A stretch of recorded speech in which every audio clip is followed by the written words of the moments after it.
talk a little bit about your startup strategy. After all, this is a business strategy podcast. We talked a little bit about how you decided to start the business, but we can elaborate on that. But also, what are a couple of key strategic decisions that you made at the beginning of the process? Well, like I mentioned, I've had the idea, the concept for many years, 10 plus years. And about 2 years ago, I started doing more research, educating myself on what resources not only the Choctaws, but Native Americans have when it comes to how we can properly hire people, what assistance we can get in hiring. So I guess part of the initial startup strategy was educating myself, understanding what I really, in theory, wanted to do, but in reality, what I needed to do. So that started about 2 years ago.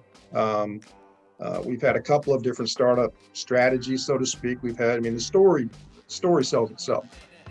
Working in hub zones, historically underutilized business districts, which Indian land, hub zone Indian land, southeastern Oklahoma, almost all of that is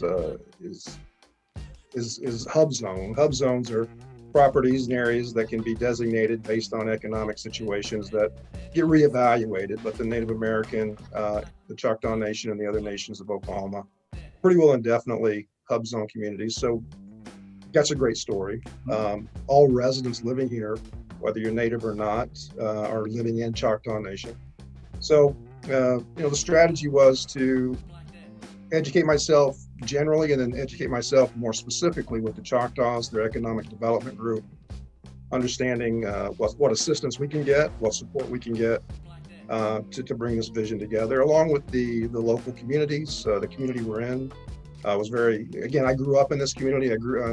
I came back here after 35 years. So it's not a community I'm not familiar with, and surprisingly, they're still familiar with me. Good and bad, I guess, but we'll think it's good. We'll call it good. I think so too. But a couple of strategies we had, when we were talking to large groups, we got some large potential investors that we wanted to go big early. A little thing called the pandemic slowed that down. Sure. Telling the story was easy. Getting interest was easy. Kind of getting out of the gate was, I don't say it was hard, but it was definitely we were more apprehensive because we were entering something that we didn't know what we were entering. But, our strategy was to go for it.